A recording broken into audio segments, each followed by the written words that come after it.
those people who unfortunately could not join us tonight would hopefully be able to watch this later. It will be up as a private link on our YouTube site, and I'll make sure I send that over either this evening. Well, I think we just lost your audio, Jessie.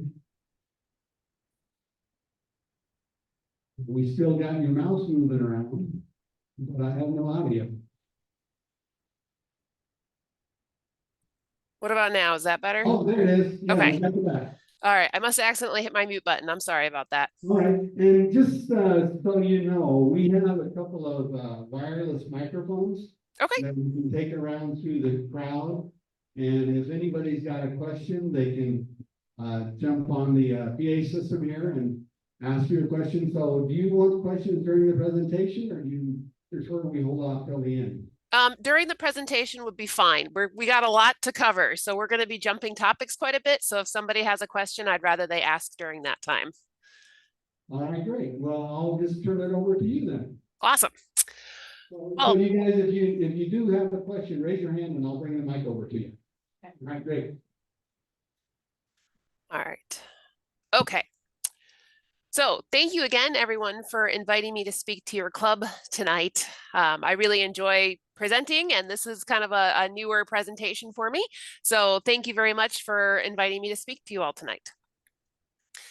So the kind of overall kind of overview of this talk is based on our new book, How to Kill Your Koi.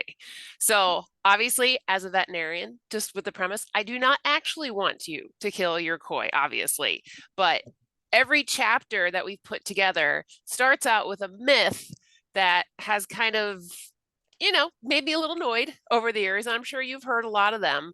So we'll be going through all the different chapters and sections very, very briefly, and I'll give you the highlights, and we'll definitely focus on those myths that we had with each of those sections. So in starting out, I'll just tell you a little bit about myself, and then we're going to go through the 8 different chapters, starting out with ensuring your new koi is healthy and focusing on quarantine and biosecurity principles.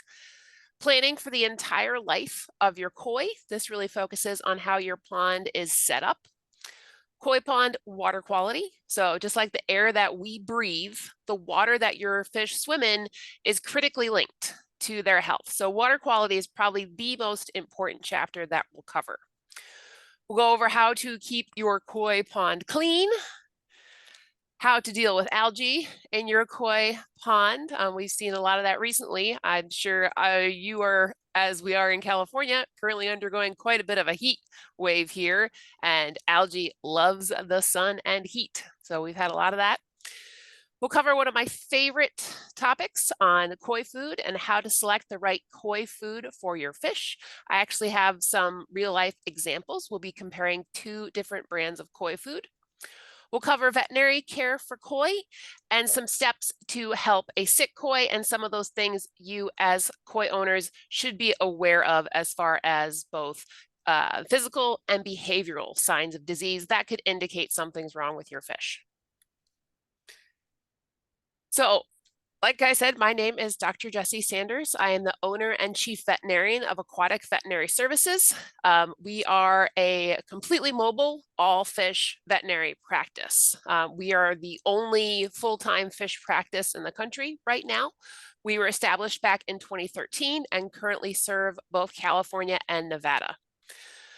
There is a brand new board specialty in veterinary medicine. So just like you can be a board certified anesthesiologist, you can be a surgeon, you can be in medicine. There is now a board specialty in fish practice, and I am one of the first 10 boarded specialists in the country currently. So this is something really exciting for not just me, but our entire aquatic veterinary niche. So I'm also the author, again, of How to Kill Your Koi. This is available online and in print. You can get them both on Amazon. And I also have a series of children's books, and I have a couple textbook chapters out there as well. So that's just a little bit about me, and I'm going to also preface it by the fact that I love koi quite a bit. They're my favorite fish to work on, simply because they are big. So when you are dealing with your patients, it really helps when everything is larger in size, because I see a lot of guppies, a lot of betas, and we're very limited in our diagnostics and our treatments when your fish is only a couple inches big. So with the koi, I can do so much more for them. And I think they're just some of the most fascinating fish out there. And there's still a lot that we don't know about them. So starting with chapter 1, ensuring your new koi is healthy. So this brings up the myth that my dealer is reputable and would never sell me a sick fish. Well, I can't speak to all of the vendors that are in your area, but I can say with complete confidence that in my area of California, there is no vendors at all that understand the principles of quarantine and biosecurity. And the most reputable dealer in our area is currently spreading white spot disease around to multiple clients of mine. So regardless of your dealer's reputation, you are dealing with living animals, and no one can guarantee that that animal is completely disease free. It just, biology doesn't work like that. They might look clinically normal for the most part, but if you stress that animal out through transport, new water chemistry, a whole new bunch of fish, some different food, things that are lingering in their bodies can be brought to the surface and then spread to everybody else in the pond. And you'd be amazed how fast some of these parasites and viruses can spread around a pond, especially if it's a little overstocked and your fish are in very close quarters. So when you're adding a new fish to your pond, I understand the sickness. I've been to enough koi shows and dealt with enough clients, but you really have to ask yourself, do you really need more fish? And I'm guessing the answer is probably no. Obviously, a lot of owners, there's a particular color you're looking for, or you've always wanted this one fish. So just try to think of it from the fish's perspective. Because again, if you're not, taking your old fish out and putting a new fish in, this is a new life form that has to survive in essentially a completely artificial system that you yourself or your maintenance or builder has created. So I understand the mentality that goes into wanting to add more fish to the pond because they are beautiful, and seeing them all school together is a wonderful, glorious thing. But in every time you're doing that, you're really rolling the dice. And most of the time, those dice are going to come up healthy and happy. But you hit that wrong roll a couple times, and unfortunately, your entire pond could pay the price. So please, before you add fish, please just double check yourself and really ask you if you really need to add more fish. So if you can unequivocally say, yes, I can add more fish, we have plenty of room, we have everything else in place, our filtration system can handle a higher bioload, when is really the best time of year to add fish? And regardless of, depending on if you live in this hemisphere or the other one, it's going to be late spring, early summer.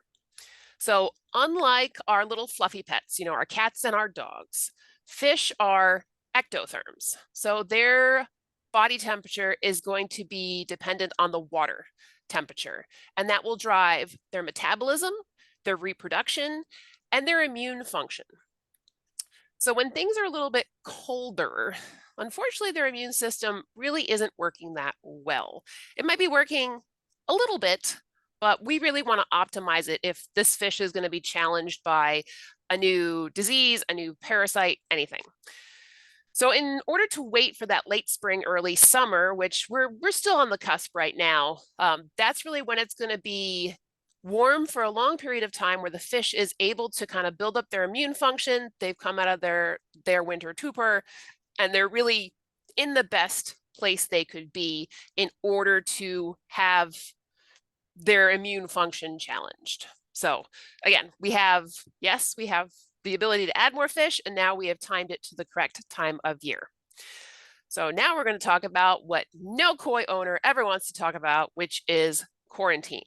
And I don't care where you buy your fish from, what guarantee that lovely pond or koi guy told you, any fish that you bring in needs to be quarantined separately for 4 to 6 weeks at 65 to 75 degrees Fahrenheit. So this is not just a random number combination that I pulled out of thin air. This actually came from very careful calculations when we consider a koi and all the different pathogens. So this is bacteria, this is viruses, parasites, basically anything that could potentially affect that animal. How long does that take in order to reach a level where it's going to start causing disease in the fish? And then how long it takes from that point when the pathogen is on your fish to actually show clinical signs. Again, those two time periods are going to be very different depending on what pathogen we're dealing with and what temperature. So this is extremely important with a lot of our viruses that we'll be talking about later.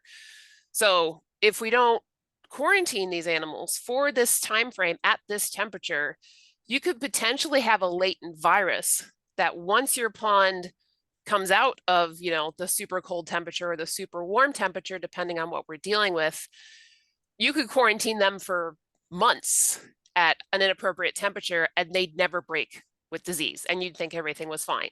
But once those temperature changes, all bets are off. So unfortunately with koi, since they are larger, providing them with the space to do quarantine is kind of that biggest hurdle, which requires a separate system with equipment and filtration.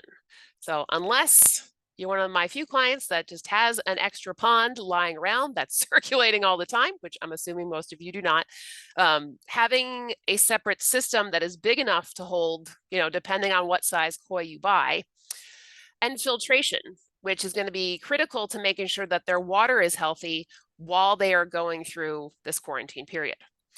So this example here on the right, these are all very, very large koi. This is Princess, Whitey, and Lovey.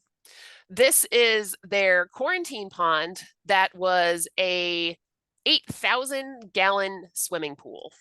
Literally, the guy had a 3-car garage, and this thing was across the entire part of it while they were building the new pond. But they had been brought down from Redding, California, which is about 6 hours north of us.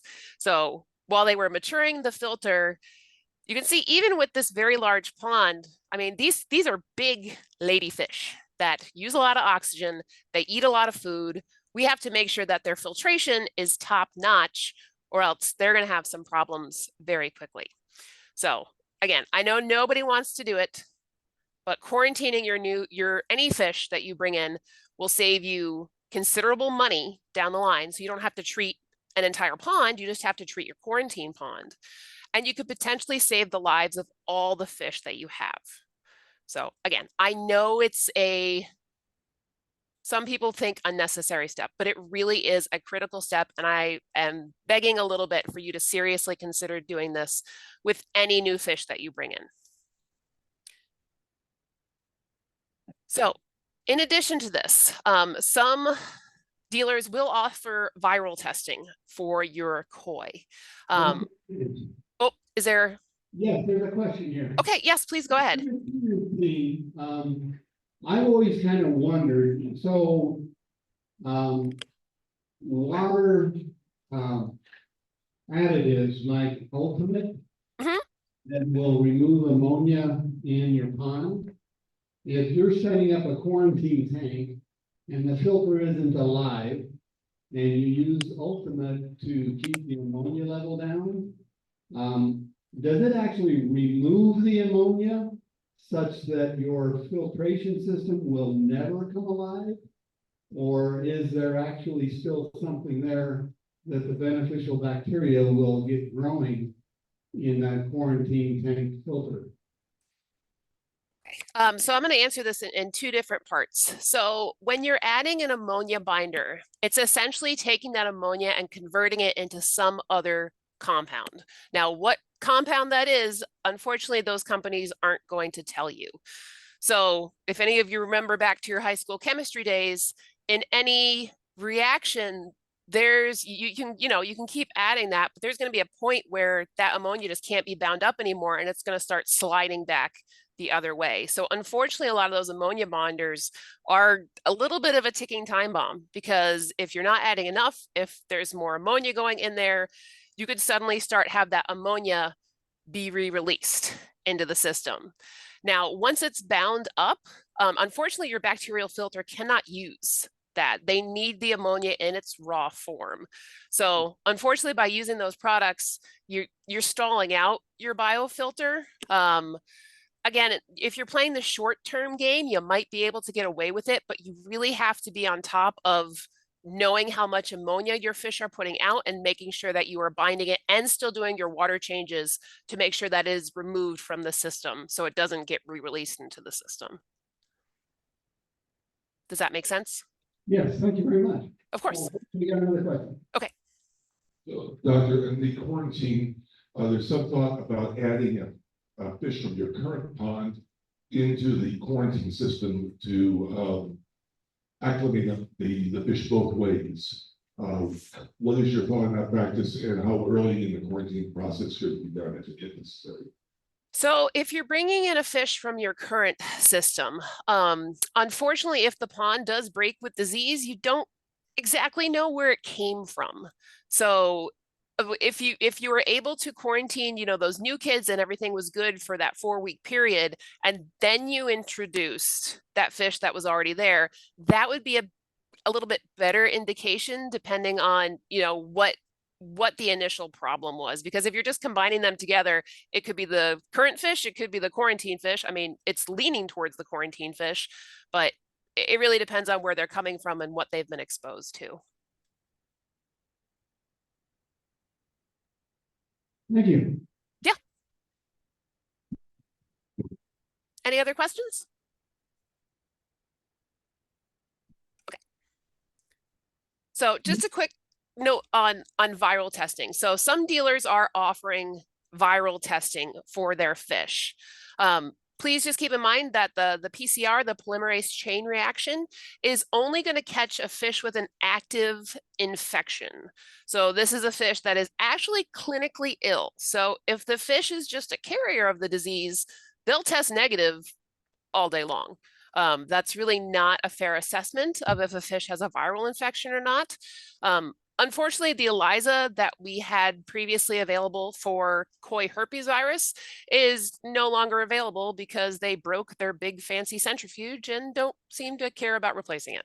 So unfortunately, just to keep in mind, if any dealer offers you proof of a negative testing koi, just pay attention to what type of test it was. And if it is the PCR, again, that's only going to catch an active infection. And ELISA, it's probably going to be a couple years old at this point.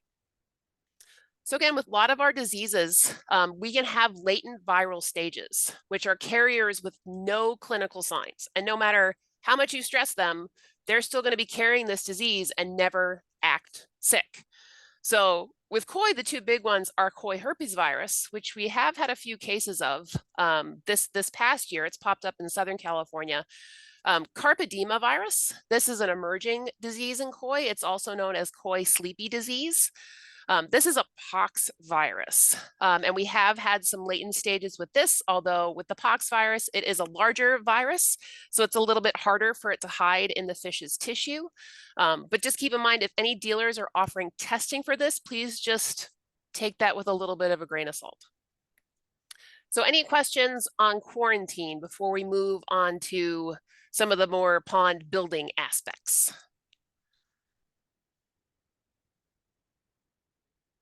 All good? Okay. So moving on to planning for the entire life of your koi. So koi do just fine in a small pond. They will only grow to the size of their environment. Well, I bet if I locked you in a box when you were a kid, didn't feed you very much, you wouldn't really grow much either. So unfortunately, this is the same principles that's applied to stunting, which is a chronic stress when a fish just does not have any room to essentially spread their little fins around.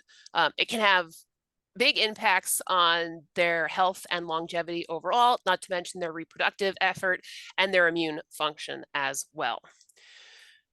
So when we're looking at how many gallons per koi, now I know everyone who's been to the pet store in the last 20 years has heard the most ridiculous rule of 1 inch per fish per gallon, which I'm sorry, fish are just not built that simply. So we are getting rid of that rule. If you want recommendations for other species, I'm happy to give them to you. But per koi, we recommend 250 gallons per fish. Now, I'm going to let you all do the math and estimate probably 50% of you, if not more, are probably a little bit over that number. Not surprising. If you have any large reproductively active females like this lovely show koi to the right, you're going to need about 500 gallons for these very large females. When they are in the prime of their reproductive journey, these massive koi can be half egg mass. So their coelomic cavity can be 70 to 80% of just pure egg mass, which has a ridiculously high oxygen demand. And if those eggs lose oxygen, that's going to cause serious health issues for these lovely ladies. So if you have some of these really big jumbo show koi, we're talking over 24 inches, you really need to make sure that they have lots and lots of room. So if any of you have combination ponds with koi and goldfish thankfully do not get as big, but you're still going to need about 50 to 100 gallons per goldfish. Now, I have seen goldfish the size of a dinner plate. They're the ones that are going to need that 100 gallons. Our standard, 3-4 inch goldfish, they're probably looking at that 50 level. And yes, this also applies to our indoor goldfish as well. So if you have 3 goldfish in a 10-gallon tank at home, please go out and buy the bigger tank.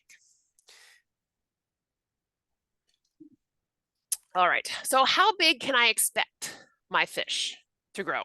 Because all koi start out the exact same size. We all started the exact same size as a little tiny egg. And when you probably came into their lives, they were 3-4 inches long. But on average, you can expect most koi to grow between 14 to 20 inches. Now, it really depends on genetics. So although I'm not standing there in front of you, I am 6'1", and my lovely mother is 5'8". Now, I don't know how I ended up to be almost 8 inches taller than my mom. It was just the luck of the draw. And when it comes to fish, it's exactly the same. So again, a lot of those show koi that we have that are massive individuals, they have the genetics to grow really big and long. And that's just the way that they've been programmed. Even if you didn't feed them as much, they'd still probably be bigger than your average. So again, our growing to the size of the container is essentially just they're stunted to the size of the container. Because if you don't have enough room, this is a chronic stress condition that leads to decreased growth, decreased immune function, and decreased fecundity or reproduction. Oh, do we have a question down the front? We do. Go ahead. So we live at 6,000 feet, more or less here. So is the 250 or 500 gallons, is that determining the oxygen content available to them or the amount of volume that they actually need? And can, if we maximize the oxygen, can we have more fish? So it's more a volume requirement and how much space one fish needs to, exist and turn comfortably. Again, it's the same as, if we were to stick 100 more people in that room, we could give you some oxygen. You'd probably be fine. It might be a little bit uncomfortable, but, we'll feed you and keep you comfortable and remove your waste. But I think you'd be a little bit more comfortable in your current setup. Again, we're coming at it from the fish's perspective where these guys have considerable room out there in the wild. And we really want them to be able to thrive and flourish even in artificial systems that are koi ponds. So, I mean, your oxygen levels are going to vary slightly. Again, water is considerably more dense than air, so it will hold more oxygen than, again, depending on your altitude. But for the most part, it's just the volume and space requirement for these lovely little fish. Thank you. Yeah.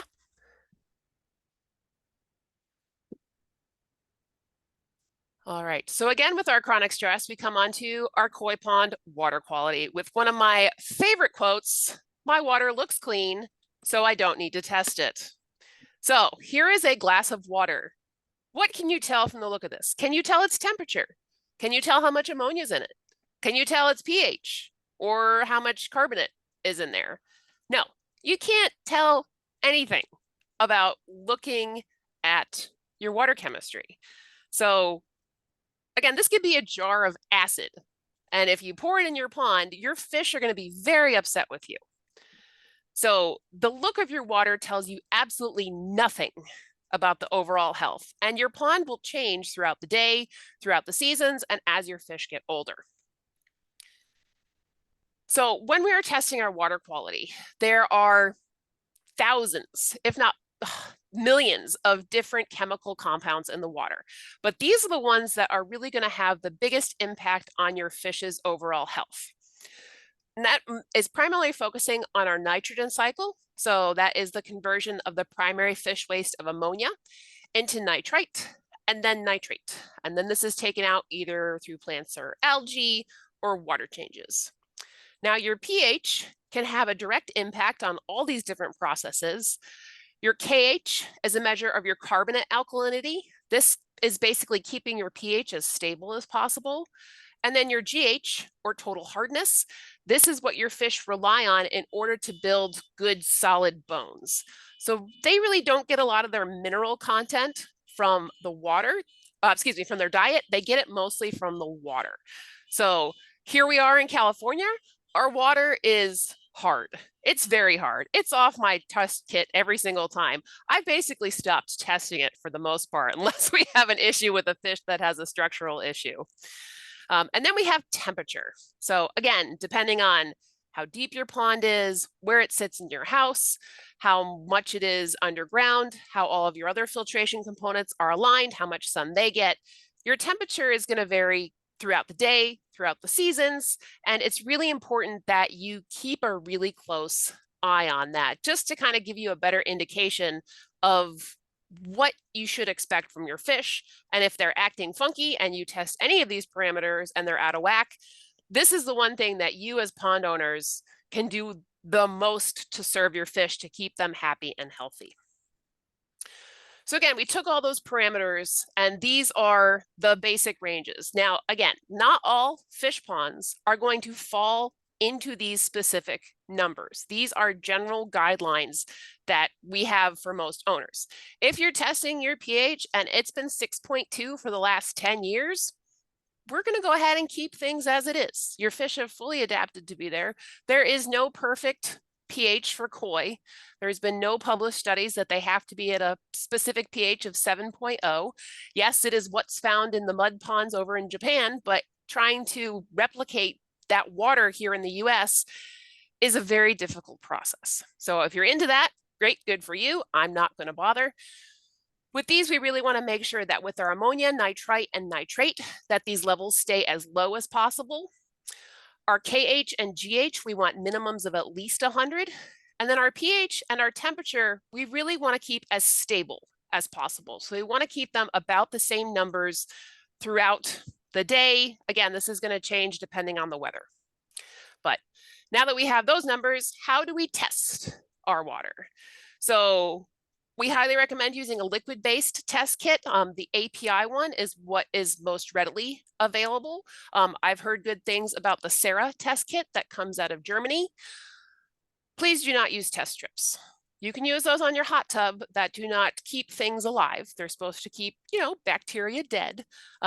Please do not use test strips on your pond. They are not going to give you any sort of helpful values because we have actually taken them out of, a fresh can, take them open, take the whole bunch in our hand, swirl it around in a water sample and get a whole range of different values.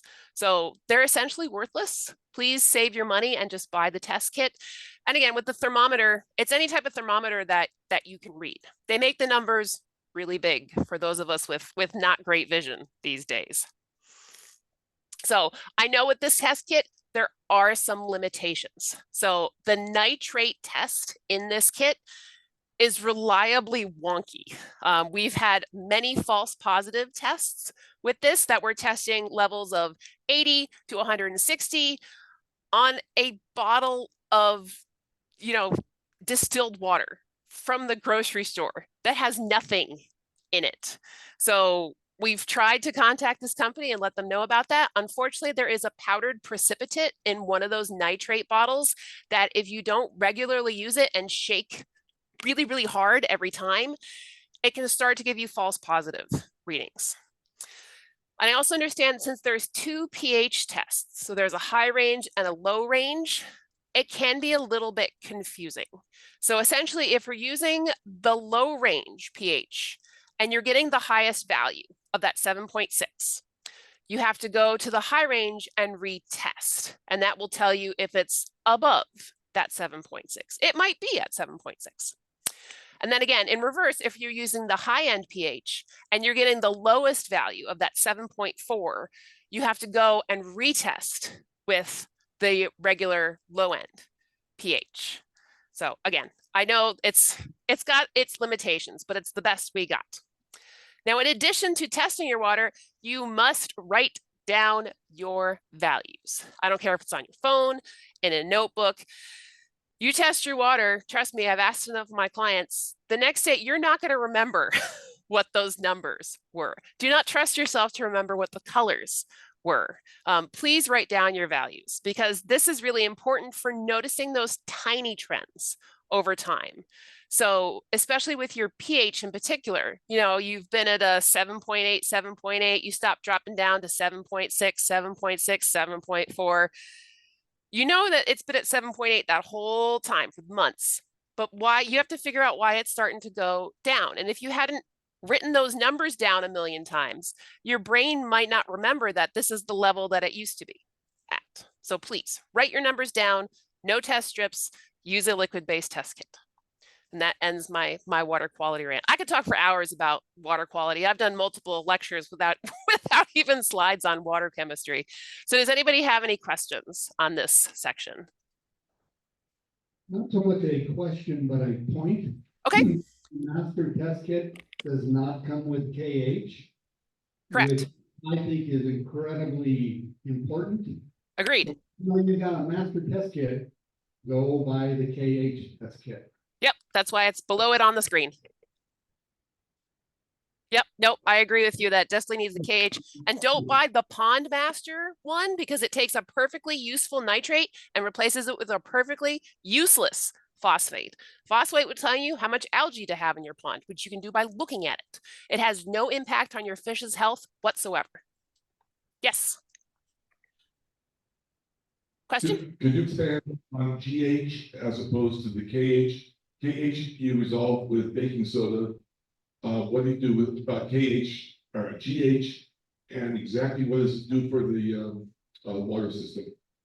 So your GH measures your total hardness. So this is your calcium and magnesium ions. If you have an issue with low source water, so having low levels of calcium, we recommend either crushed coral or oyster shells. These will break down slowly in your pond and help release that calcium into the environment. And more about GH? So that is GH. Oh, I'm sorry. So the GH is the oyster shell will help. Yes, so KH is your carbonate alkalinity. So these are basically your carbonate groups bind with your hydrogen ions, which is what dictates your pH level. Since your pH is measured by an inverse log of the amount of hydrogen ions in solution. So those carbonates will come and bind with those hydrogen ions in order to keep the levels stable. So there's many different groups of carbonates. You can use the calcium carbonates, the sodium carbonates. There are many, many different ones. So again, yes, baking soda, sodium bicarbonate, that's perfectly useful. You have to keep adding it to your system. So which we also like, again, the calcium carbonate in the oyster shells and the crushed coral will help both of those because that will give you the calcium and the carbonates. Thank you. Yeah, of course. It's always hard when you got to dig up, your high school chemistry classes.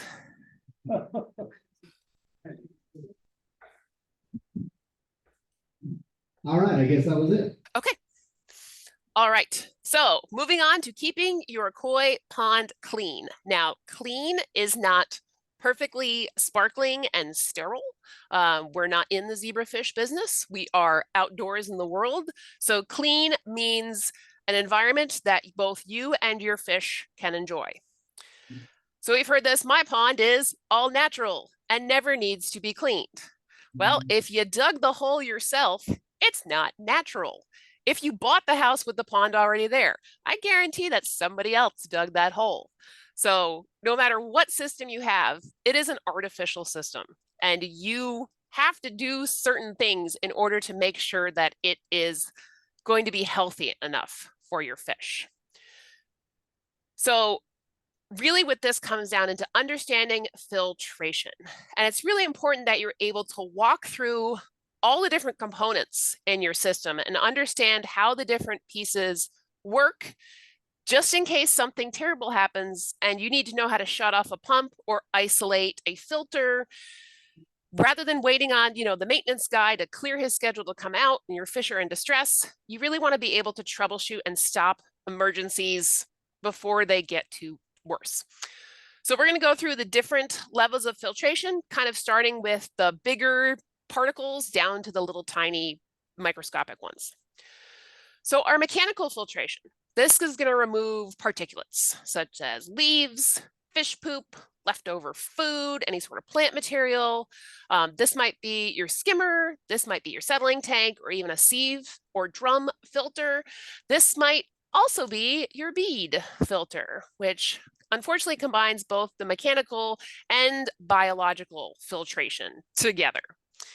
So technically your biologic filtration is bacterial housing for your nitrogen cycle. So again, that picture that we saw previously, the ammonia converting to nitrite to nitrate, this is done by a whole different slew of nitrifying bacteria that will remove the hydrogen groups and smack on some oxygen groups in order to make that conversion. So all of these systems require a ton of oxygen. And if you are in a lovely little sealed bead filter baking in the sun, your oxygen levels might not be that good. So make sure that your ponds, especially when they're warm, have lots of oxygen, and make sure that your bead filters stay as cool as possible. But again, some examples, you have your bead filters, your mats, your sponges, or your showers, anywhere that is going to see a large component of your water volume. So there is biologic filtration in your substrate, in your plant roots, but they're only going to see a small portion of the total water volume that you have. It's really more important that these filters that are going to see a very large portion of your water chemistry have all those bacteria happy and healthy and able to get to the wastes in your pond. So we don't want them to clog, essentially. And when we're cleaning our biologic filtration, I know the urge is to, take your Metalla mats, put them on the driveway and just blast them with the pressure hose until they're perfect and clean. But unfortunately, in doing so, you've probably cleaned them a little bit too well, and you've destroyed all those wonderful bacterial colonies that your fish have worked so hard to grow. So with these, we really just want to make sure that the media can move the water easily and doesn't have to get stuck anywhere. And then chemical filtration, which it's a little bit of a hazy term. This is your UV sterilizer or your ozone, if you're using any of that. And then some systems will still use carbon, not as common, but it is available to ponds. It doesn't really have a bunch of benefits. It really sometimes depends on your water source. Was there a question? Yes. Yes. Have you seen a rise in the number of anoxic filters in your pond? Actually, haven't seen any. I had one client that claimed it was, but it was just a really dirty filter. to be fair. So the anoxic filters will actually take some of the nitrates and convert it back to nitrogen gas, which can be bubbled off. I have seen them in indoor tanks, but I haven't seen anyone do it well on a pond yet. I'll send you the results as soon as I have some. I'd love to see it. Yes, please. I'd love to know more about that if you have something that works. Awesome. Any other questions? All good? Okay. So moving on to substrates. So what lays on the bottom of your pond? Well, unfortunately, I am a little bit against the rocks and gravel just because it collects everything that's raining down from above. So again, fish poop, plant waste, anything debris that's falling from the sky. These can be very hard to clean, and all that debris can slowly build up over time and create anaerobic bacteria that gives you that lovely sulfur smell when you're sticking a hose down in there. So I know bare liner or concrete are not pretty, they're not aesthetically pleasing, but boy, are they easy to keep clean, especially if you don't have a bottom drain. So I know it's a project if your pond does have a substrate that you probably don't want to have to go in there and remove all those rocks, but I guarantee you down the line, it'll be a lot easier to maintain. Just a quick note on plants. You can absolutely put plants in a koi pond. Just don't get attached to the plants because the fish will likely jump on them and destroy them. It's just what they like to do. If you're adding plants in order to make an impact on your water chemistry, keep in mind you're going to have to devote about 1/4 of your total volume as a bog filter in order to make any sort of significant impact on your water quality.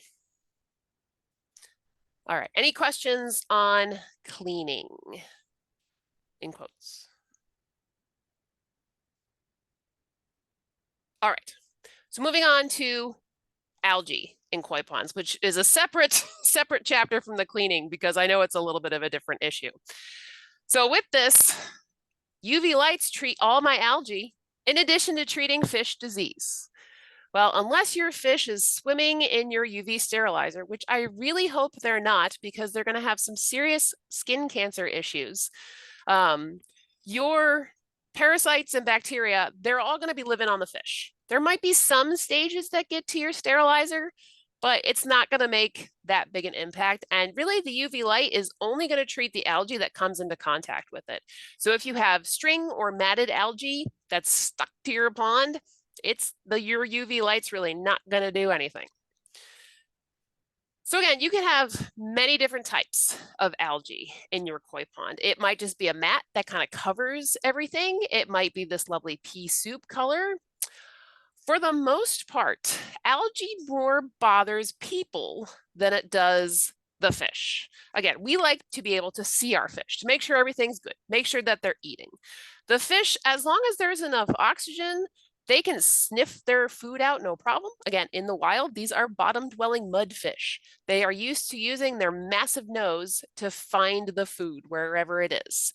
So if you have a little algae in your pond, it's really not anything to panic over. It's really going to be an issue if you have high algae levels.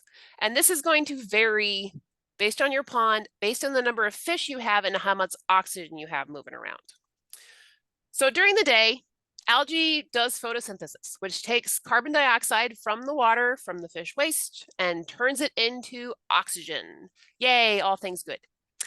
However, overnight, when there's no more sun, your algae will switch to cellular respiration, which takes your oxygen and converts it to carbon dioxide, because algae they want to live.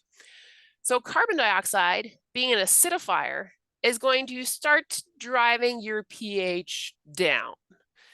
And unfortunately, you really won't know that this is happening because as soon as you come out and it's light out again, this process will have reversed in the other direction. Your fish might be sitting there gasping a little bit, sometimes acting a little bit wonky, not really wanting to eat. But if you test the water, as soon as the sun comes back out, this is going to be erased. So this is important if you say turn off any major aerators such as waterfalls or bubblers during the night. Your algae levels could certainly be having a bigger impact on your fish if you just don't have enough aeration in general. And again, the temperature of the water will dictate this. So the colder the water, the more oxygen it can hold on to. The warmer it is, the less oxygen. So you really want to make sure that your aeration goes up in the warmer summer months.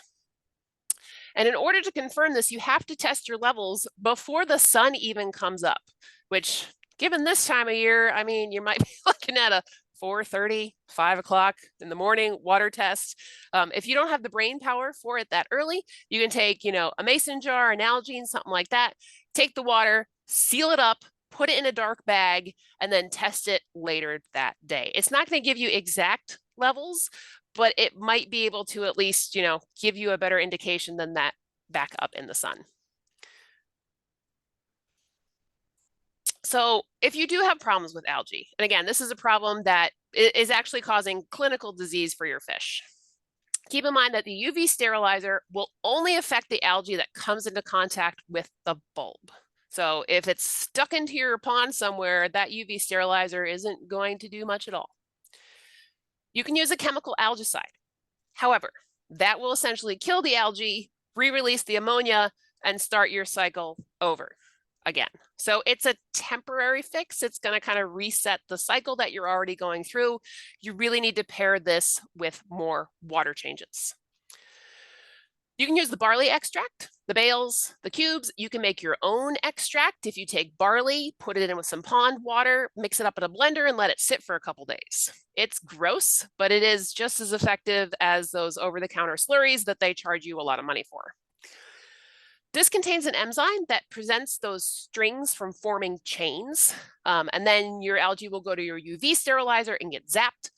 If your strings are already there, unfortunately, it's not going to do anything. They're already stuck together. Manual removal is really the best option for a lot of that mat and string algae. A lot of the times you need to control their food source. So this includes your nitrates, your phosphates, and if you're adding any sort of plant fertilizers for your aquatic plants, those can absolutely be used up by your algae. So any questions on algae, pond cleaning? I know we're going a little fast, but we got a lot to cover here.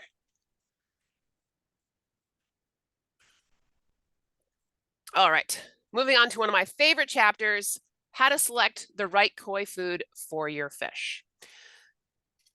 The most expensive koi food is obviously the best quality. Where I'm here to tell you that price has absolutely zero correlation with quality of ingredients, of diet. It's just one of the worst things that you can look for. When it comes to any sort of pet food, be it fish food, horse food, cat, dog, it all comes down to marketing and how certain products are packaged, what keywords that they use, and how, some of these sales tactics work at koi shows. So we're going to look at two different foods that are both growth diets. So on any ingredient label, we have the guaranteed analysis and then the ingredients. So this analysis for koi food A has a crude protein of 43%, fat at 12, fiber down at 2, and ash at 11. Koi food B has a protein of 35, fat minimum of 4%, fiber of 4%, and ash max of 8.9. So again, these are both marketed as growth diets because scientific testing on koi and their other carp cousins have shown that growth will occur at that 34.8%. So the 35%, even though it's lower, this is an extremely appropriate diet for a koi that wants to grow a little bit more. Now, the fat portion on these is a little bit alarming. So again, koi are essentially the indoor house cats of the fish world. They aren't swimming marathons. They are leisurely paddling around their pool. So unless they are growing, so they're a juvenile fish, or they are making more koi babies, their fat measure doesn't really need to be more than about 6%. So our koi food A is about twice that, which again, a little bit alarming. We have seen obesity issues with koi and actually having solid rings of fat around their heart. So unless you have a really big lady koi that is swimming in circles, making more baby fish, this probably isn't the best diet for, your run-of-the-mill backyard, just want to grow a little bit more fish. So again, these are both marketed as growth diets. Now, looking at the ingredient lists, you might think that you need, a scientific textbook to go out and figure out what every one of these pieces and information is. But basically, we're going to start counting the protein sources. That's really one of the best ways to assess the quality of a diet. So in this diet, we have 5 protein sources up front. And thankfully, fish meal, which is the most readily available protein for koi, is number 1, which is exactly what we want to see. Then we have some wheat, some poultry meal, a little bit odd, but sure as chicken never hurt them, peas, and dried beans.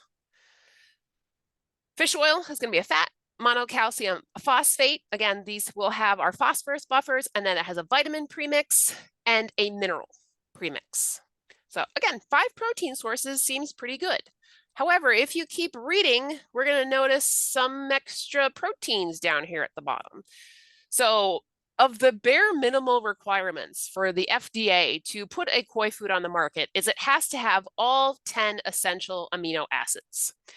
So we have the 5 protein sources up there, and then they had to supplement 3 more protein sources. So our lysine, our methionine, and our threonine are part of our essential amino acids that were not included in those 5 proteins above. So if you ever see this, this should give you a little bit of a red flag that maybe they aren't using the highest quality ingredients. Now, our second diet, this also has 5 protein sources, with fish meal being the first one. Now, this one, if you keep reading, they list all of their vitamins and minerals separately. They don't have the premixes, which is fine. That's completely legal. But they don't have any of those scientific essential amino acids listed out. So technically, this is a more complete and therefore more expensive product.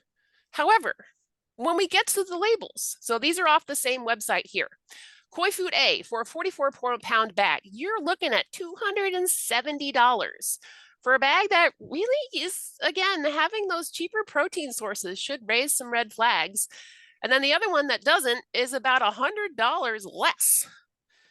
So does anybody recognize those ingredient profiles or those guaranteed analysis? Anybody have any guesses? What brand do you think they are? They're both growth diets. Is B max growth from aquatic nutrition? No, it's not. I have here one from Blackwater Creek, Gold N, professional. Okay, it's not that either.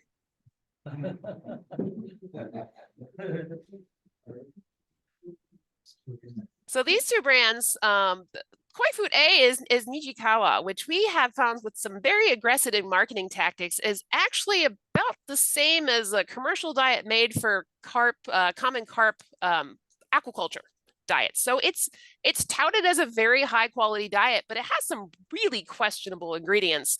And I don't know if you remember their older promotions that had like nucleotides being promoted. Does anybody know what a nucleotide is? It's one of the building blocks of DNA. Like every single ingredient has nucleotides. We all have nucleotides. The air you breathe has nucleotides. So again, just rating a couple marketing red flags. And then the other on the right, this is Ultra Balance. It's a little bit harder to find. It is made here in California, and it's one of my favorite diets. So again, just any diet that you're looking at, just try to ignore what the bag looks like. Try to just focus on the ingredients, the analysis, and ask yourself if that's the right choice for your fish. You probably don't need a growth diet. They're probably happier with a maintenance diet. Now, everybody always asks these 2 lovely questions of how much to feed and how often to feed. Now, what I tell you for one pond is going to be very different for another pond, but just to start out, they're both temperature dependent. Obviously, the colder it is or the super warm it gets, your fish might not be too keen to eat, which is fine. The best guidance I can tell you is to watch your fish. They will tell you when they're hungry. They will tell you when they're not hungry. They tell you when they might want to eat a little bit more. And, you know, they might not be as interested if those pellets have been circling around for about 5 minutes. So unfortunately, how they do it in other species is you get a weight on your pet, and then it's going to be a 1% of their weight goes into the kilocalories of their diet. Now, how many of you know the exact weight of every single fish in your pond? No one. It would be impossible to try to do because you'd have to keep doing it. And then koi food does not have any kilocalories listed on it anywhere on the ingredients. So unfortunately, there is no perfect scientific formula. And it's really going to vary quite a bit on your fish and just their speed during feeding time. Because we have some very lazy eaters and we have some very aggressive eaters, sometimes in the same pond. And it's going to take a little trial and error. And you really just have to sit there and watch your fish in order to appreciate, you know, what they are telling you. So if you're newer to the hobby, this could take a little while. I mean, I certainly recommend visiting other people during feeding time to kind of get their strategies, but there is no one size fits all approach. So any questions on food? Yeah, I got one there. Now, like, they tend to let the food float for 5 or 10 minutes and soften up, and then all of a sudden they come up and gobble it down. Yep. You know, they don't attack it like I see other people's fish do. Uh-huh. Does that mean anything in particular? This means they're lazy eaters. I have a lot of ponds like that. It's just their style. Okay. I don't know what it is. Their little brains are a little bit of a mystery to me. How much does the food affect the colors of the fish? When I have an established pond, established fish, a lot of shade. This year, the whites are getting blotchy. So the question is it food or something else? So koi will change their colors as they get older. A lot of that plays into genetics. I mean, we tend to lose some pigment as we get older. We have seen koi lose their color for various reasons. It could be genetic, it could be a skin issue. The food, it seems to be one of the least associated components of that. So the whites, it varies. For 1 month, they look great, and then another month they got this red blotchy color to them with some of the whites and some of the fish. I'm not sure why that's happening. I mean, that could be a lot of different things, to be honest. If it's coming in red, there could be a lot of different things with that. This looks like they have plenty of shade. It's just blotchy red, and then it clears up and it's nice pearly white. When it gets blotchy red, and so you just can't figure it out. So.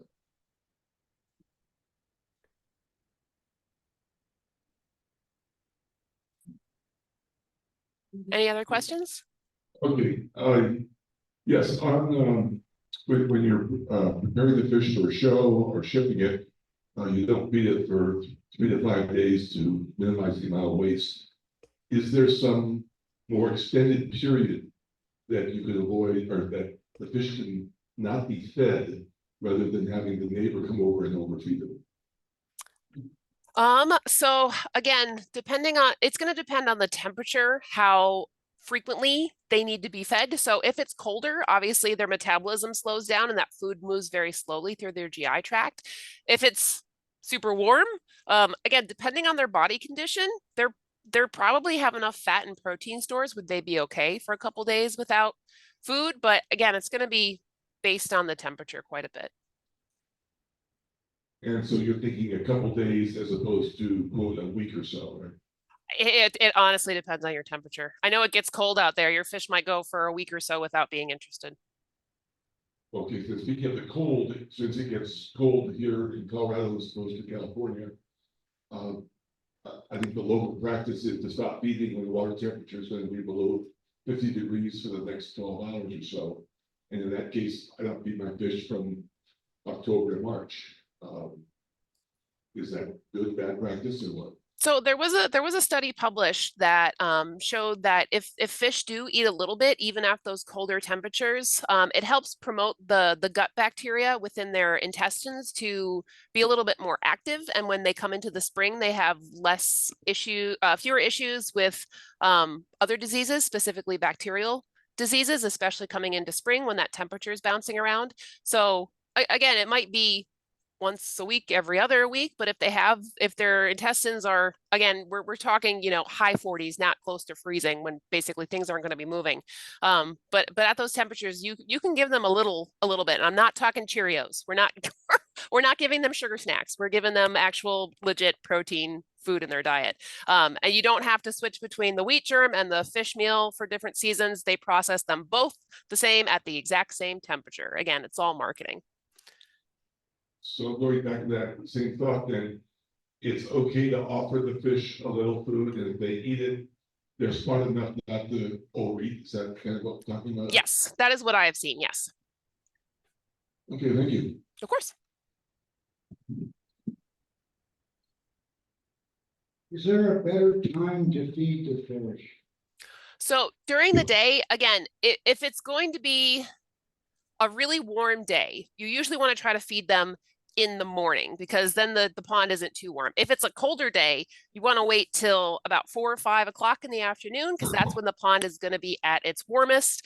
And again, you have the whole range in between there, depending on the seasons. Again, you just want to try to optimize the temperature to match their hunger levels and metabolism. Okay. All right, that's, I guess, all the questions on that. Okay, well, we got a couple more chapters to go. So moving on to veterinary care for koi. So I don't need a veterinarian. I have a friend with access to all the drugs that I need, both for myself and my fish and my pets. Yes, we know that you can get antibiotics on eBay. They're not that hard to find. But just keep in mind, we are seeing issues with antibiotic resistance. So essentially, these are bacteria that we have cultured out of koi. They tend to be the ones that have a longer history in Japan that are resistant to certain antibiotics, and therefore we can't use that to treat them. Within the fish spectrum, we are very limited on what antibiotics that we know for certain work for different diseases. Now, most of what we know for koi is taken from common carp that are farmed in aquaculture for food. Regulations for them are very regulated, very controlled, and we've taken all the doses and kind of extrapolated them over to koi. So we have a pretty good idea of what works, what doesn't, but the diseases in aquaculture are going to be very different from ponds, because again, in aquaculture, we're looking at younger individuals stored in very dense housing. So your koi that are older, kind of hanging out in their pond, they get different host diseases. So antibiotic resistance, we've seen this in particular with using the same dose or even the same equipment. So this involves the needles and syringes for every single fish. It doesn't quite work that way for any individual. I mean, any of you who've gotten antibiotics from the doctor, I'm sure they're very, very on it about telling you, you have to finish the entire course, not just when you feel better. For fish, it's the same, and they are living in a toilet, essentially. They are swimming in bacteria. So sometimes we use antibiotics just to kind of get them over a hump. Sometimes they need to be on it for longer. So unfortunately with these resistance is it really limits the drug use when a fish is in dire need of it. And I've been in situations where we've done our tests and we are down to, 2 antibiotics, one of which causes horrific kidney disease, or this other one that's just going to take a little bit of finagling to find out. So if you have to use antibiotics in your fish, please make sure it's through someone who actually knows what they're doing. And please try to avoid using water-based treatments. Basically adding any sort of powdered drug to the water itself, because this can kill off your bacterial filtration, your biologic filtration, and end up with your fish having that much more of a problem. So I understand there are limited veterinarians with fish skills. So our office, we have telehealth appointments available for individuals and veterinarians. Keep in mind that our telehealth consults, we cannot give you any sort of diagnosis or treatment. But if there is a veterinarian that you know in your area that wants to work with fish, we can tell them everything they need to do, every sort of diagnostic equipment, testing, samples they need to collect, and then we can work with them to help you and your fish. Because again, I wish there was more vets that dealt with fish. We're working on more curriculums, trust me. But I just wanted to let you know that these are available if you're in a pinch, if you want at least some guidance, we have this available to anyone. All right, so before you get to the vet, this is how you help a sick koi. And I really hate this quote, but we've heard it before of just don't bother trying to save a sick koi, just go buy another one. Mostly this is said by some of the dealers and vendors that we've come across. So when you have a sick individual, sometimes it's very easy to diagnose a sick fish because they show you physical signs of disease, such as changes in color, which might just be age, it might be disease, red patches, ulcers, they're asymmetrical in the back end, they got protruding eyes. Again, these are fairly easy to note. The behavioral signs of disease can be a little bit trickier. So this might be decreased appetite, anorexia, they're listing to one side, they're swimming odd, they're swimming not using their tail. This could be really hard to notice because we see a lot of koi that have back injuries that they'll stop using their tail and just kind of swim like a betta would, just using that little sculling motion. And especially if they're isolating, these koi like their friends, they should not be isolating or sitting on the bottom. That's an indication something is definitely wrong. So again, physical signs of disease versus behavioral signs of disease. Obviously, parasites are going to be one of the most common issues that you deal with in your fish, especially this time of year. This is going to be a video of what the most common parasites that I see kind of look like under the microscope. This is white spot disease. You can see all these little whirling white balls of death. This is one of the flukes. This is a monogenean. Dactylogyrus is an egg layer. So you unfortunately can't treat the egg species. And then this is a gyrodactylus, which is a live bearer. So you can actually see the baby inside his belly. Those will be treated very efficiently. Trichodina, the scrubbing bubbles, and then Ichthyobodo, our little flipping pancakes. These are the smallest and probably most irritating parasites that I've ever come across. But again, those are the ones that we see most commonly, and they are all diagnosed with a microscope. Now, as you saw in these images, sometimes you got one or two individuals, sometimes the animal's just covered. So if you've ever done a scrape and you've come across, one little Trichodina, one little Gyrodactylus, that's technically a normal finding. Again, these animals aren't sterile. We can't take every sort of parasite off them, but at very low levels, it's probably not going to be a big deal for them. At very high levels with lots of, gross things crawling on them, it can certainly be something that we need to treat. So again, just keep that in mind. If you've ever done a scrape and you catch one, just try to catch yourself and be like, is this actually clinical disease or is just maybe just an incidental finding? Ooh. So then we have cancer. So koi actually have a lot of different cancers. So very commonly, they will have chromatophoromas on top of their eyes. These are pigment cell tumors, and essentially they form what looks like a little pair of sunglasses. And if you look at them from the surface, you would think they were blind. But once we put them in the tub and flip them upside down, they can actually see out the bottom.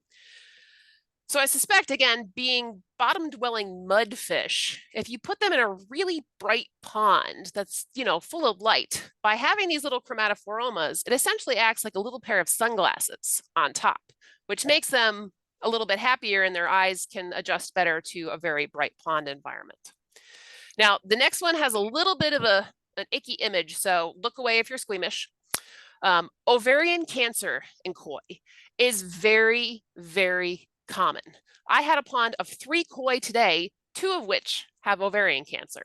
It is typically seen in koi about 8 to 12 years of age. It is a space occupying internal mass that can look like basically any tissue it wants to, is essentially going to crush the fish from within.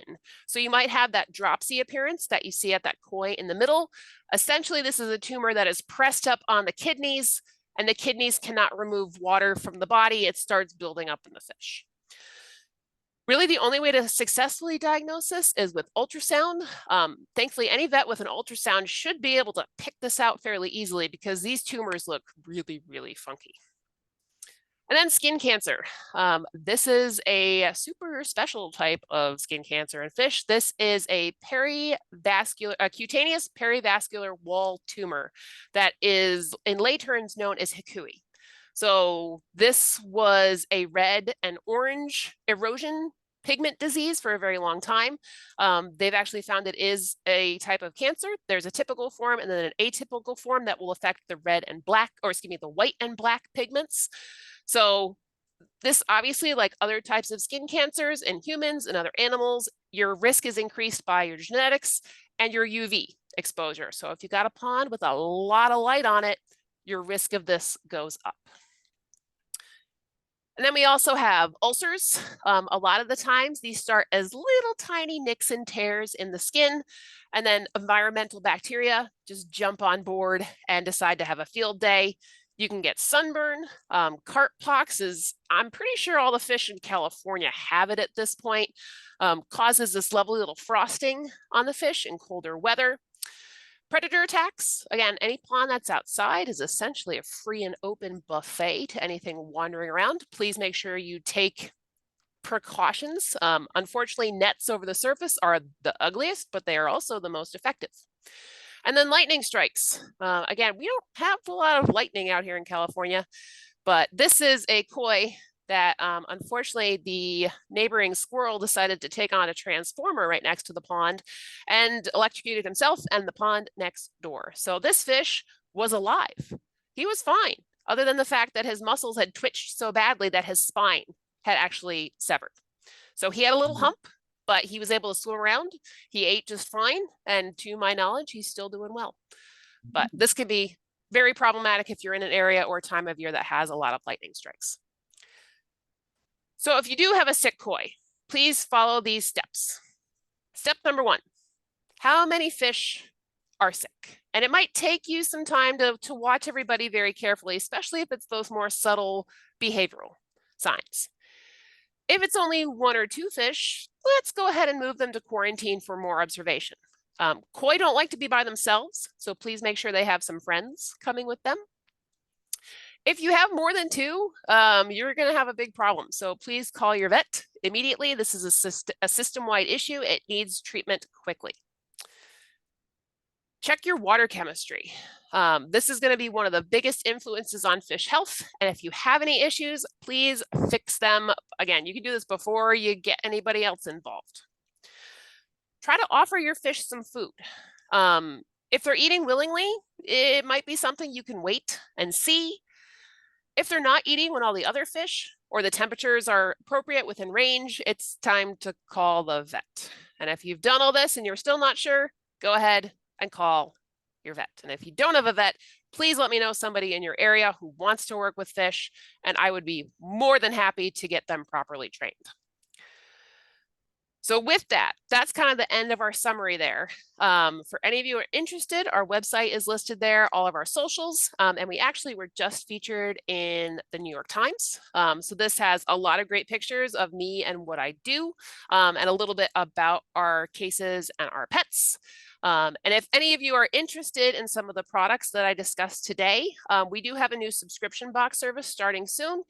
Essentially, this is products that have been vetted and selected by me and our other fish veterinarians, and they are shipped directly to you every quarter or every 6 months, depending on what plan you're on. And we'd be happy to provide you with everything that you need to take care of your fish that actually is legitimate and has scientific merit.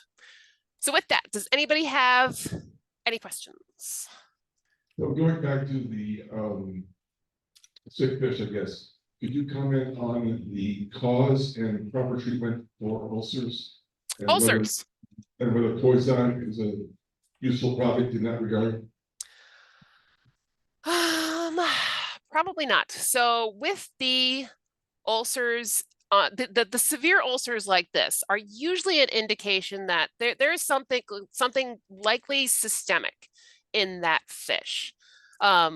Topical treatments are really not the best option if it's this bad with muscle exposed. If it's, one tiny scale or just a very minor ulcer, these are all examples of very serious ulcers. These are going to require long antibiotic treatment, either injectable or my favorite is feed-based medications, because I don't have to stress the fish out and I can just make everybody eat their meds, which is probably the best option that we have. Again, if it's a minor ulcer, you might be okay with the other, but these are serious that really require the strong prescription strength medications. And are you talking about injection then, or? Yes, injection, or again, the medicated feed is really one of my favorites because I don't have to handle the fish and stress them out. So I was familiar with medicated food, still going back like 5 years ago.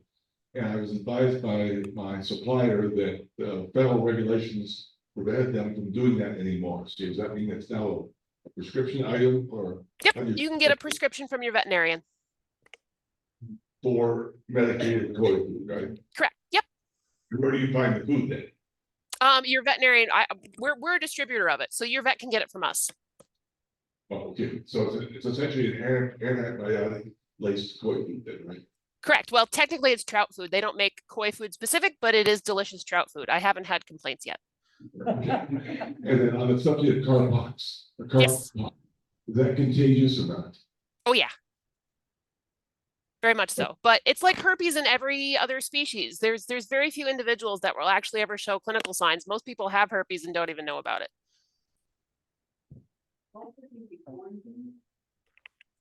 I have a question. It wasn't covered, and a lot of people don't do it, and I do it regularly, is keep my salt levels at, what is it, 0.01 or whatever, the lowest form without hurting the plants.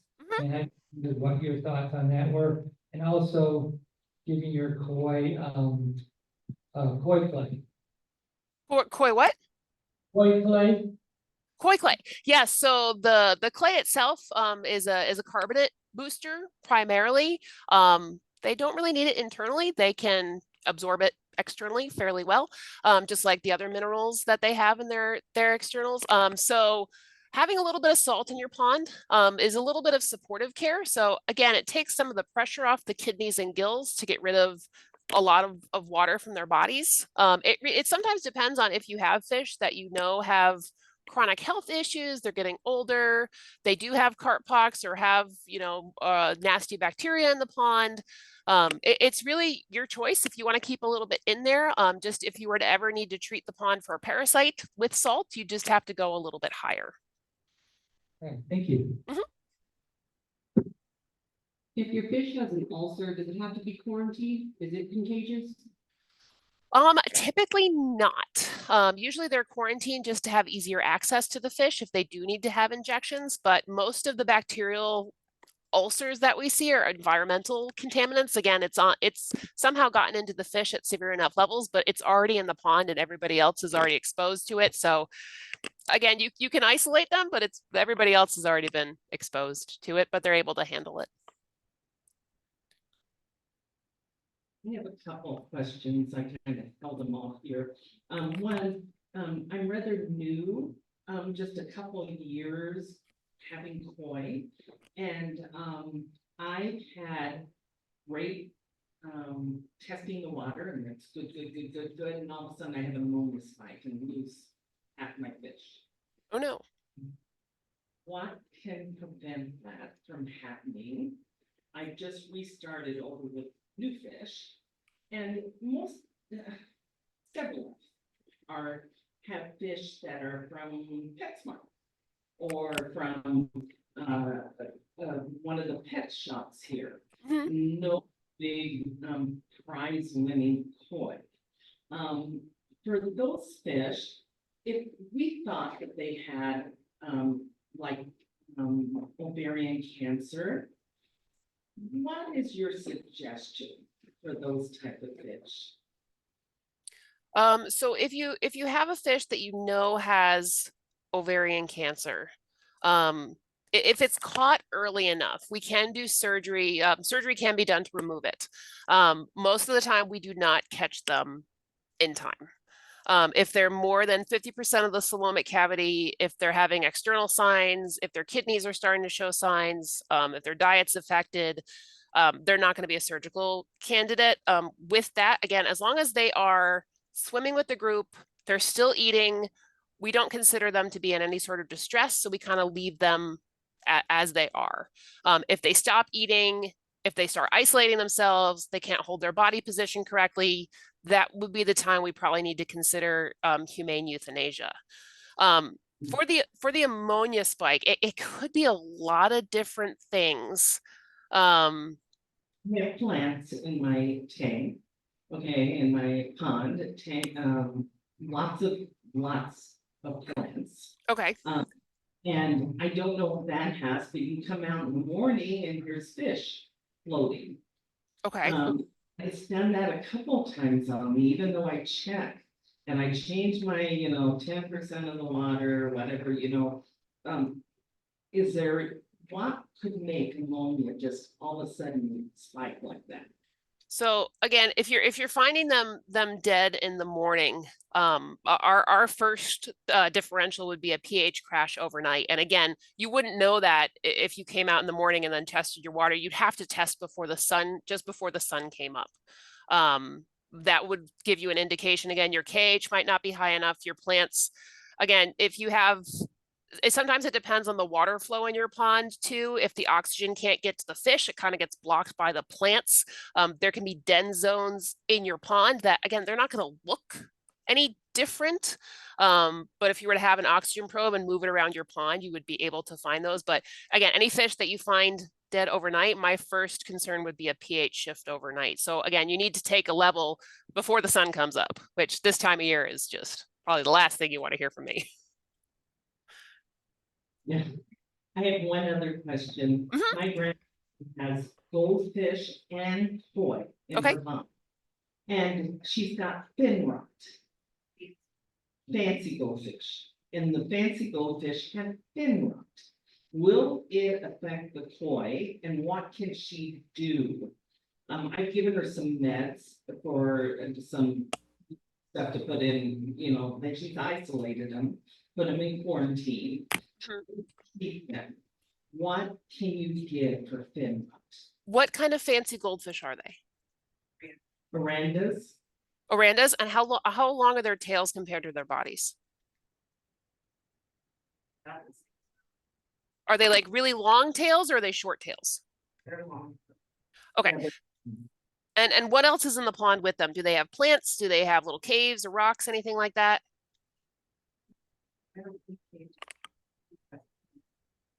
I'm sorry, I can't hear you.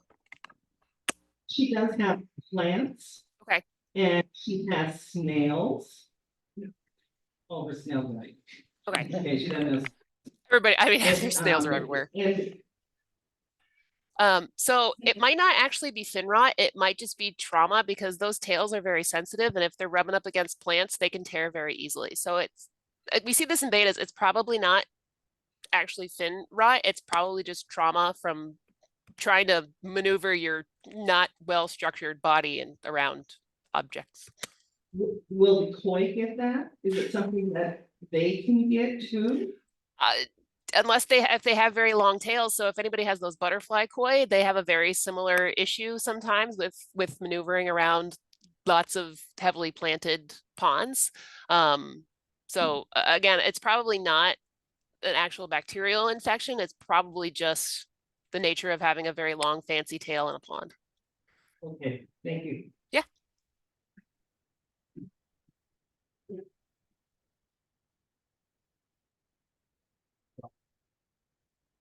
Good evening, Dr. Sanders. Thank you so much for the presentation. So we talked a little bit about the differences in temperature regarding feeding to optimize the feeding opportunities for the fish. Here in Colorado, we have wild temperature swings every day. Yes, I'm sure. It can be high 40s, low 50s, in the evening, and it can be 90 during the day. Can you talk about what kind of an impact that might have on the viability of the koi?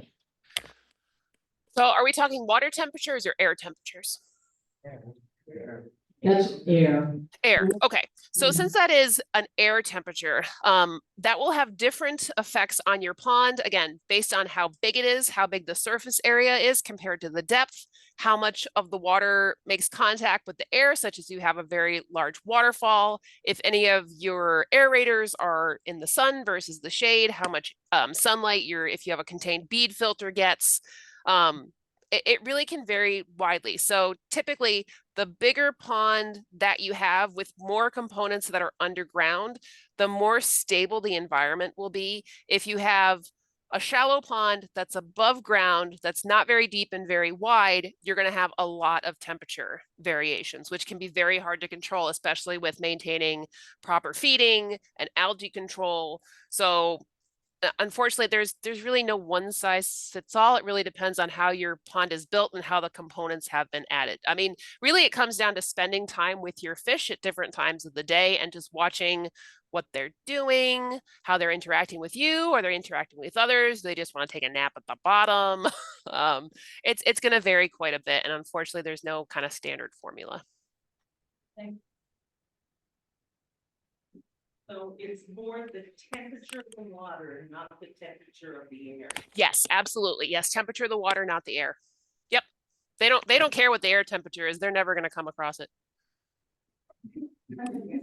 So going back to the idea of the oxygen in the water, the deeper you put your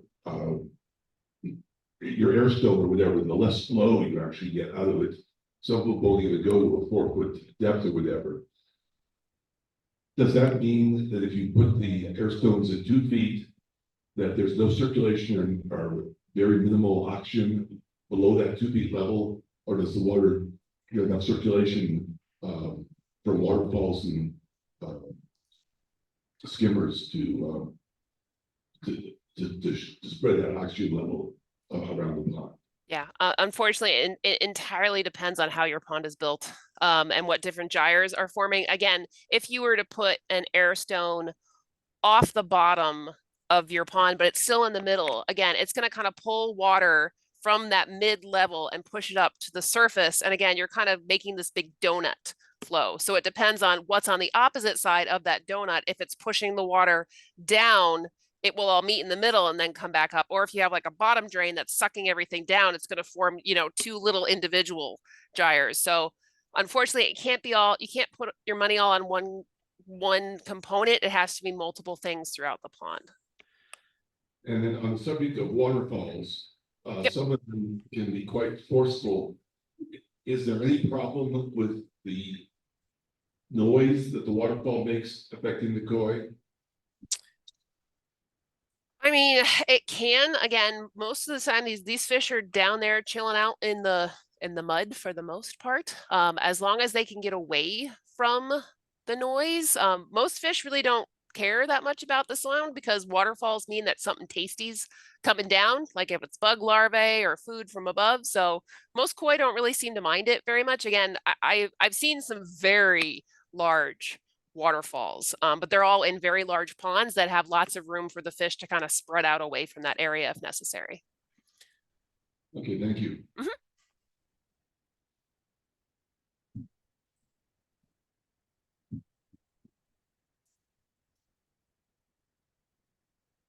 Now let's put my contacts up with our website real quick. One other question about using oyster shell. Is there a formula for how much you should use for the size of the pond? Unfortunately not. So again, the shells would degrade to paste depending on the amount of acid in your pond, and acidifying sources, yes, can be carbon dioxide, but they can be a lot of other things coming out of your fish. Thankfully, since the calcium, the oyster shells and the coral are white, it's a little bit easier to see them, and you just need to kind of top them off as you see the little white bits disappear. Okay, thank you. Yeah.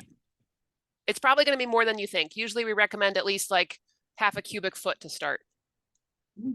Thank you.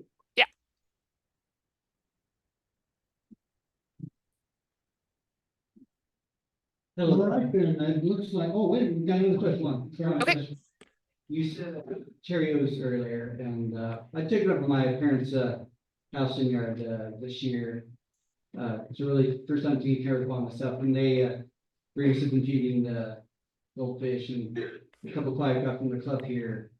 Pellet food, but my parents recommended giving the fish Cheerios to kind of help fatten them up, whatever, for the winter. What are your thoughts? Oh, goodness. Yes, I have one client that swears her fish they can tell the difference between the Honey Nut Cheerios versus the other ones. Essentially, the koi are very simple animals. They can't really tolerate a very high level of carbs. Again, those cereals, they have a little bit of protein in them. They're fine as, you know, an occasional snack. They really shouldn't be the main part of the diet. They just can't break down that many carbs that quickly.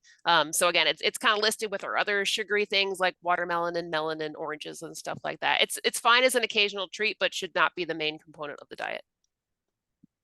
Just out of curiosity, do you have a pond either at home or at the business? And if so, can you speak about it?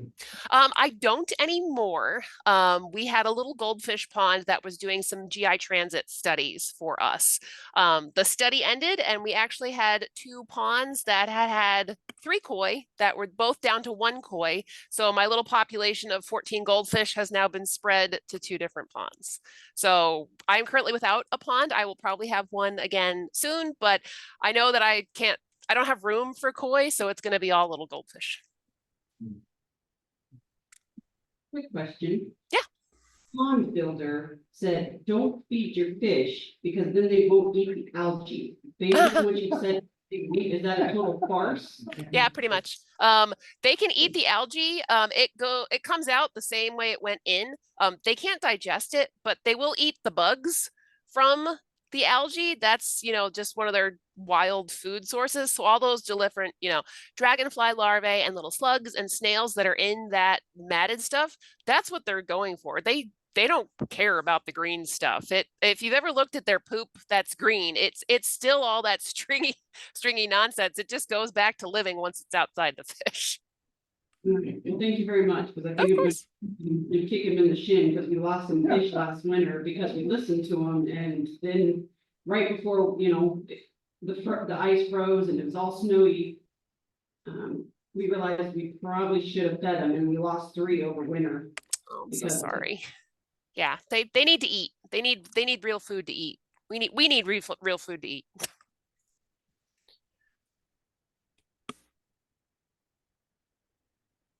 All right, well, I don't see anybody else here with a question. You want to go ahead and, oh, hold on a minute. Oh, okay. That here. We do not have an aquatic vet in Colorado. To find somebody who will. Yes, you do. Agreed. Yes, it would be really nice to find a vet who would love to take care of fish and contact Dr. Sanders Yes. and get whatever they might need. Yes, we have all the training pretty much readily available to them. It's an online course class they start with, and then we have labs throughout the year. So any vets that are interested, I'm happy to talk to them more. Dr. Sanders, are you going to be at the Rocky Mountain Koi Show this year? Unfortunately, I will not be. It's the same weekend as my dad's 70th birthday, so we have a party planned for him.